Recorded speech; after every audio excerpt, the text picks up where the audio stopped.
Boa noite aos amigos internautas das redes sociais do Centro Espírita Frei Evangelista. É um prazer retornar aqui com vocês, a convite da direção da casa. A nossa proposição para a noite de hoje é falarmos sobre o preceito Dai de graça o que de graça recebestes. Esse preceito está no Evangelho de Mateus 10, onde Mateus fala que Jesus chamou os seus apóstolos e mandou que saísse a curar os enfermos, a expulsar os vendilhões dos centros, a se hospedar nas casas das pessoas. E, dentre essas recomendações, terminou dizendo que não cobrasse nada por aquilo que fossem fazer, pelas curas, pelas visitas, pelos trabalhos que fossem fazer. Nós, da doutrina espírita, usamos esse preceito para o exercício da mediunidade. Porque a mediunidade, ela não é um atributo especial da doutrina espírita, né? A mediunidade, desde que o mundo é mundo, o intercâmbio entre os espíritos sempre existiu. Mas esse preceito do Evangelho de Mateus, dito por Jesus, ele se aplica ao exercício da mediunidade, né? Antes da gente falar especificamente da mediunidade, é importante a gente ter a certeza, a concepção de que toda a prática espírita é gratuita, né? Ela deve ser gratuita. O espírita, que é o cristão, ele sabe das bênçãos recebidas por Deus, ele tem consciência do seu papel de ajudar o progresso da humanidade e, portanto, a prática do bem sem interesse faz essa ajuda. Então, toda a atividade espírita, ela deve ser feita gratuitamente. Eu lembro, como sou filha de pais espíritas, que o meu pai sempre dizia pra gente: aonde tem o dinheiro, o evangelho está ausente. A gente aprendeu desde criança isso, né? Quando eu recebo como uma das formas de eu progredir, de eu melhorar, um dos objetivos da minha encarnação, que é justamente o progresso, para que eu melhore a minha condição na linha evolutiva, nessa programação, a prática da mediunidade está incluída. Há toda uma preparação orgânica, inclusive, para que eu possa exercer a mediunidade quando estiver encarnado. Já falamos outras vezes que temos no nosso cérebro a glândula pineal ou epífise, que na dos médios ela é toda preparada com mais cristais de abatita para que a gente possa fazer esse intercâmbio e a estrutura orgânica esteja preparada para isso. Mas não é só isso. Essa preparação também, ela tem a ver que esse exercício, esse intercâmbio, ele vai me possibilitar no contato mais intensivo, porque todos somos médios, mas o médio propriamente dito é aquele que vai exercer a prática mediúnica, ele tem essa sensibilidade mais aflorada do que os outros. Então, nesse intercâmbio com o mundo dos espíritos, possibilita que eu tenha a consciência dessa relação entre os dois mundos, eu tenha exemplos da situação de cada espírito depois que partiu para o mundo espiritual, e isso me serve também de exemplo para a minha própria conduta. eu tenho a oportunidade de compreender as falhas desses espíritos, que são as nossas próprias falhas também, que nós cometemos, e eu tenho a oportunidade de ajudar encarnados e desencarnados naquilo que nós chamamos de processo obsessivo. Então, quando eu recebo tudo isso, me preparo para tudo isso, recebendo isso de graça, né, do Criador, eu tenho a obrigação, ou dever, né, melhor palavra é dever, de praticar isso de forma gratuita. Então, eu recebo, eu dou, isto é, eu faço o intercâmbio, eu assisto as pessoas, eu assisto os espíritos de forma gratuita, não havendo nenhum tipo de contrapartida. Às vezes, eu tenho que refletir também de que não houve esforço, muito mais do plano espiritual, dos amigos espirituais, dessa preparação todinha, né? Porque o que eu recebo do mundo que não é meu, que não me pertence, que eu não é minha posse, então por isso eu não posso cobrar por isso. Primeiramente o nosso corpo, né? Nosso corpo, toda essa preparação, toda essa máquina engenhosa, todo esse cuidado de fisiologistas espirituais, né, da criação divina nessa máquina que é o nosso corpo, eu recebi de graça do Criador, como uma oportunidade de trabalho. Os bens materiais, a família que eu recebo, isso tudo não me pertence. Por que eu preciso cobrar por isso, se isso não me pertence? Essas coisas não consegui com esforço próprio. Há toda essa preparação de eu vir e ter aqueles bens materiais, eu ter a família, eu ter o corpo que eu preciso, eu ter a razão, a inteligência, né, que Deus nos dá como atributo. Nós precisamos compreender de que isso tudo vem de graça. O mundo espiritual trabalha com isso, é o concurso dos espíritos, dos desencarnados, que nos possibilita estar aqui e receber todas essas bênçãos divinas de forma gratuita. Mas, para a gente situar aqui no cotidiano um pouco as nossas reflexões, todos nós estamos cansados de ouvir agora as pessoas que necessitaram e necessitam de oxigênio falarem de que nunca tiveram a gratidão a Deus por conseguir respirar sem um aparelho, sem um tubo, sem um oxigênio. E só depois que passaram pela experiência de ter que necessitar de um tubo ou de respirar oxigênio não produzido por Deus, que é o que a gente respira todo dia, nunca pagamos por isso, né? Isso é uma coisa para a gente refletir um pouco, né? Se a mediunidade, então, fosse comercializada, como alguns acabam fazendo, o que será que isso traria de prejuízos para nós? O primeiro prejuízo é que as pessoas que têm dificuldade de pagar, né, estariam privadas do acesso, do esclarecimento, né, do conforto, da ajuda material.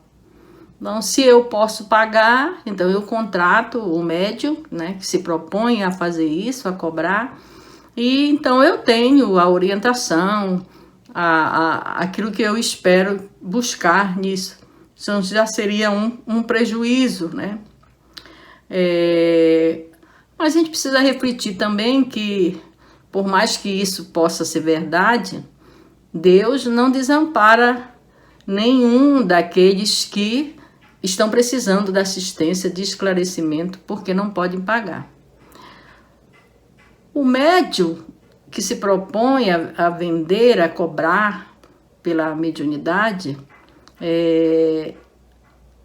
daquilo que ele está vindo do mundo dos espíritos, porque a informação, o intercâmbio é feito pelos espíritos. Imagine se Chico Xavier tivesse que cobrar por todos os livros que ele psicografou através da sua mediunidade, né? Como estaria a situação dele? Como foi que ele fez ao doar todos os direitos autorais para a Federação Espírita Brasileira e para as obras de caridade que ele doou dos seus mais de 400 livros? Porque, como ele dizia mesmo, a obra não era dele, era dos espíritos. No transe mediúnico, nós somos apenas os intermediários dessa orientação, dessa informação do mundo dos espíritos.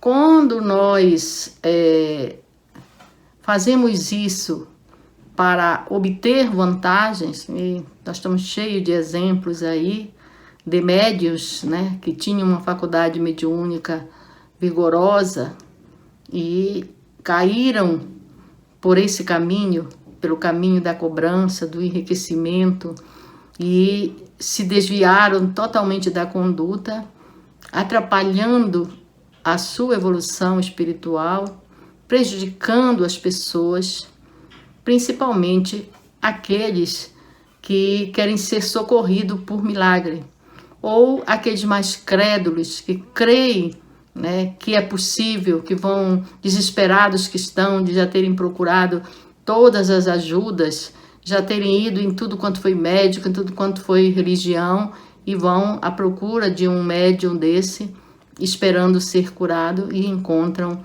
essa situação de que nós já conhecemos. Uma outra questão da mediunidade cobrada, não de graça, é o intercâmbio com espíritos inferiores. Porque o espírito superior, ele trabalha o bem pelo bem. Ele está interessado em benefício no benefício das pessoas, na melhora das pessoas, na ajuda das pessoas.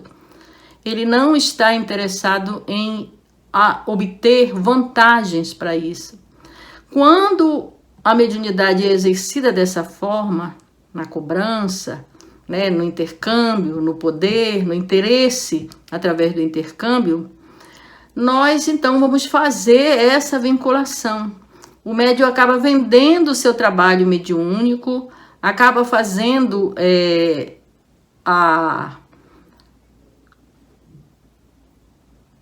essa parceria, vamos dizer assim, com os espíritos inferiores, porque quanto mais inferior é o espírito, mais ele quer a contrapartida, ele quer o retorno, não trabalha o bem pelo bem.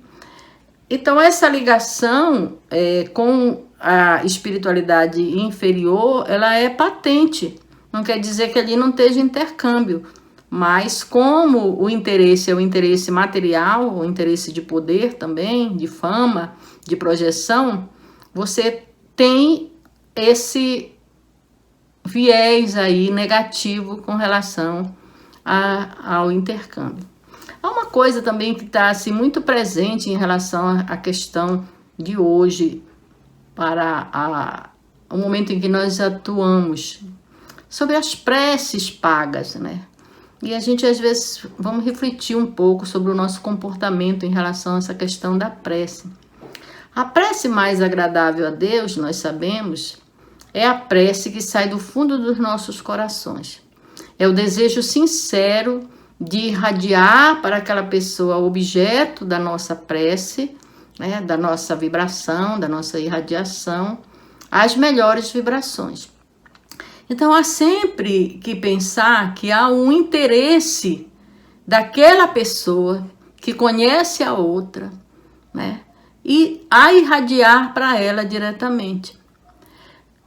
Quando eu terceirizo isso acontece às vezes de forma até meio ingênua com a gente. Muitas vezes as pessoas ligam, nós estamos acostumados a trabalhar em casa espírita, e ligam, né, ou nos procuram assim, coloca o nome de fulano, que é o seu parente.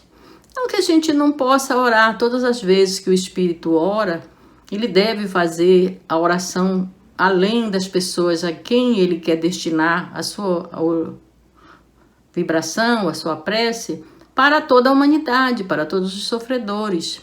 Isso alcança, mas não há uma ligação direta do sentimento, do desejo de melhoria daquelas pessoas. Então, quando eu terceirizo isso, faço com que o outro faça a prece, o outro faça isso, eu estou diminuindo, primeiro, a minha possibilidade de estar ligado àquela pessoa pelo meu amor, pelo meu desejo de melhoria, de crescimento. E depois, que eu, às vezes, acabo não alcançando. Em vez de eu me dedicar, dar de graça aquilo que eu recebi, que é a minha capacidade de amar, de projetar, de irradiar, eu peço para o outro fazer a prece. O outro vai fazer por mim. E qual é, né, o meu mérito nisso, né? Então, orar em favor dos outros é um ato de caridade. Mas fazer a prece paga não tem nenhum tipo de objetivo nisso, né? Então, por favor, é como se eu fosse um intermediário assalariado. Então, eu vou receber, então, olha, ora aí por mim, eu te dou isso, te dou aquilo. Então, as preces pagas têm um outro inconveniente. Isto é, quem as compra, a maioria das vezes, se julga dispensado de orar. Então, eu peço para o outro fazer a prece para mim, então eu estou dispensado, o outro pode fazer. Então, não será reduzir a prece à moeda corrente, né? Então, é importante a gente observar isso. Como é que é visto também a questão do dízimo, né? Nós sabemos que algumas religiões atribuem ao seu profitente, ao seu frequentador, uma quantia em dinheiro chamada dízimo, que é um décimo, né, do seu salário. Em princípio é isso. Não desconheço qual seriam os critérios que se fazem, mas o termo usado é isso, né? Nós nunca ouvimos falar que Jesus estipulasse algum tipo de cobrança para fazer as curas que fez. As curas feitas por Jesus. E quando ele manda os seus apóstolos fazerem as curas, ele tem o cuidado de justamente, não só de falar de expulsar os ladrões, como ele mesmo fez, os vendilhões dos templos. Esse também era um recado, né? Que não era possível pagar pela fé, pela oração. E ele teve o cuidado de dizer que era para dar de graça, né? Então, Jesus veio ensinar amor, caridade, os valores do espírito, e não a questão de se vangloriar ou se lucupletar daquilo que nós recebemos de graça, ou daquilo que é um dos objetivos da nossa melhoria, que seria o exercício mediúnico. No livro O Consolador, Emmanuel nos fala que a maior necessidade do médium é evangelizar a si mesmo. Antes de se entregar às grandes tarefas doutrinárias, ele pode esbarrar, se ele não fizer isso, não evangelizar-se, no que a gente chama de personalismo, em detrimento de sua missão. Então, está lá no Consolador, o primeiro inimigo do médium reside nele mesmo, né? Porque, como a gente já falou, muitas vezes você vem com a mediunidade. Nós tivemos o exemplo de um filme conhecido chamado Ghost, né? Que fala justamente disso. A médium, ela tinha mediunidade poderosa, mas que usava isso para enganar, ludibriar as pessoas, até foi tolhida da sua mediunidade, porque muitas vezes os espíritos acabam fazendo isso, né? Há um corte nisso. Essa mediunidade, ela é suspensa ou retirada para que a pessoa isso é maldade? Não, isso é para que a pessoa não continue a se comprometer com a lei divina, uma vez que ela recebeu aquele atributo da mediunidade, aquela faculdade da mediunidade, que, como eu já disse, é orgânica também, para que ela pudesse trabalhar em seu próprio favor e trabalhar em favor dos outros. Então, frequentemente é o personalismo, a ambição, a ignorância ou a rebeldia, né, no voluntário desconhecimento dos seus deveres à luz do Evangelho de Jesus. Isso fruto do quê? Da nossa inferioridade moral. Quando a gente fala que também é fruto da ignorância, nós precisamos trazer para cá um outro componente para o exercício da mediunidade de forma plena, de forma correta, o estudo. Era frequente na década de 50, de 60, até nos anos 80, onde se começou a trabalhar melhor a questão do estudo. A Federação Espírita Brasileira começou a investir mais nessa necessidade de estudo. Era muito comum o médium, com o afloramento da sua mediunidade, ser colocado numa reunião mediúnica. Isso era comum, faltava estudo.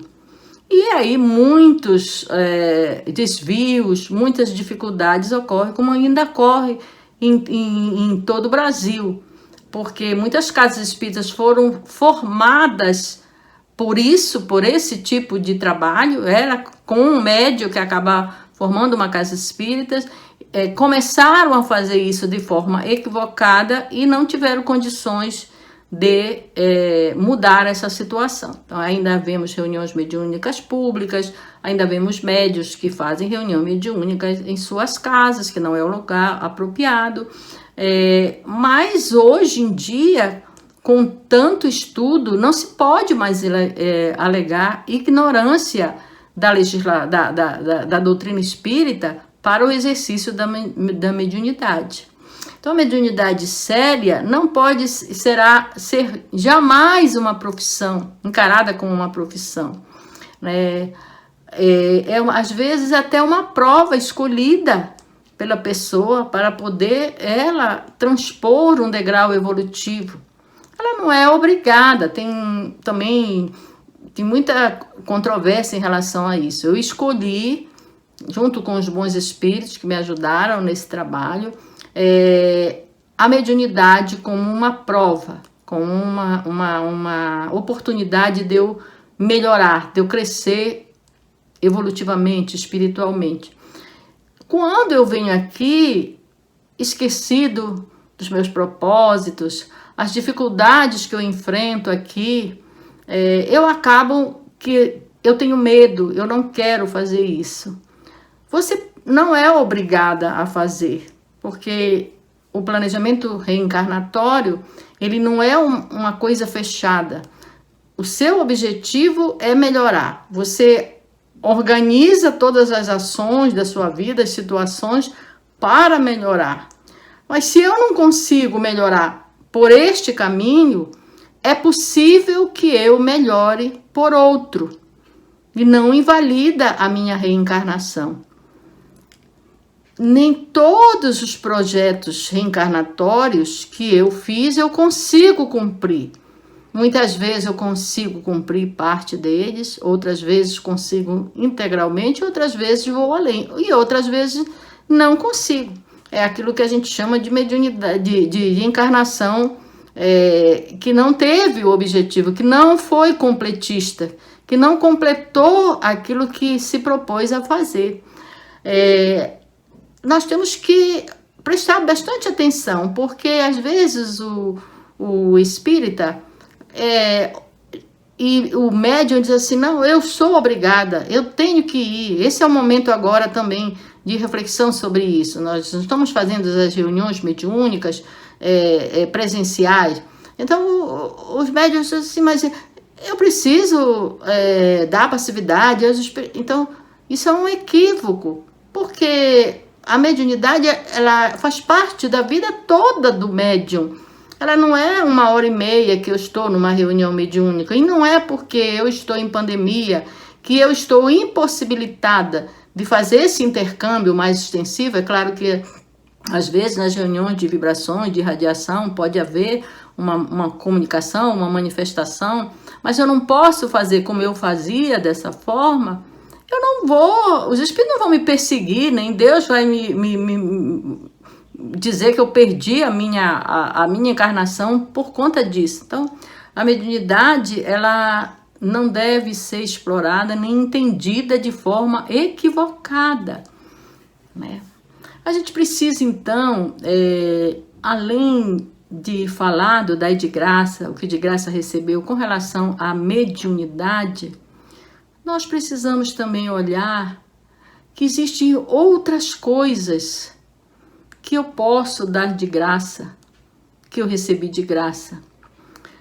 Muitas vezes nos privamos de dar um sorriso para alguém que nos presta um serviço, como um caixa de supermercado, um guarda que nos ajuda a estacionar o nosso carro, uma pessoa que a gente encontra, ou um amigo que está necessitando de amparo, né, de uma palavra de consolo, de uma ajuda. Então, assim, eu posso muito bem devolver esse sorriso, transmitir boas energias para a pessoa. Toda vez que eu for procurada por alguém que precisa do meu auxílio, seja de forma intelectual, daquilo que seja o meu conhecimento, seja de forma do meu tempo que eu preciso, seja de forma da minha condição material, eu posso sim fazer uma doação. Doação do meu amor por aquela pessoa, respeitar as pessoas, as suas condições. Ainda no final de semana fizemos um trabalho com relação à população idosa. Respeitar os mais velhos, né? Respeitar a sua condição, né, de dificuldade que a maioria dos idosos apresenta. Então, assim, sem falar nos dons que nós temos, como a paciência, a alegria espontânea, a compaixão. Então, assim, será que a gente não conhece alguém que quando se aproxima vai logo contando umas histórias engraçadas? Alguém que chega e já modifica aquele ambiente onde ele está. Então, nós temos responsabilidade em melhorar a situação, dando de nós, né? O Elahá, ontem na sua palestra, que nós assistimos sobre família, então ele disse que a gente tem que dar de nós. É isso que faz a diferença na nossa convivência com as outras pessoas. Dar de nós, não é dar do que a gente tem. Claro que a gente precisa muitas vezes dividir o que tem, principalmente nos dias atuais, onde nós temos muita carência material. É importante isso. Mas dar de si, de graça, porque a maioria, como já falamos ao longo dessas reflexões aqui, do que nós recebemos como dom de Deus, como oportunidade, né? Como o sol, a chuva que a gente recebe todos os dias, o oxigênio, como já falamos, a razão, a inteligência, para que a gente possa ajudar os nossos semelhantes a melhorar. Então, dar de graça o que de graça recebeu, ela é muito mais do que o exercício da mediunidade, que a gente fez umas breves reflexões aqui, para que o médium entenda de que ele tem responsabilidade nesse exercício correto da mediunidade. E nós temos o tratado, que é o Livro dos Médiuns, que nos dá toda essa possibilidade, e os espíritas em especial sabem disso. Mas para aqueles que não são espíritas, para aqueles que ainda possam entender que procurar alguém para conversar sobre seu futuro, seu passado, é importante que a gente diga que não é saber do passado nem do futuro que vai nos ajudar a completar a nossa encarnação de forma exitosa. É confiar em Deus, na presença dos bons espíritos conosco. Mas mesmo assim, quando você ainda for procurar alguém para conversar sobre isso, porque sabe que é um médium, porque sabe coisa, se houver interesse pessoal, seja de personalismo, de ambição, de poder, ou seja de dinheiro, fique com o conselho do meu pai. Aonde está o dinheiro, nessas condições, o evangelho está ausente. Portanto, que nós todos possamos dar de nós e dar de graça aquilo que recebemos de graça, conforme ensinou Jesus. Uma boa noite a todos.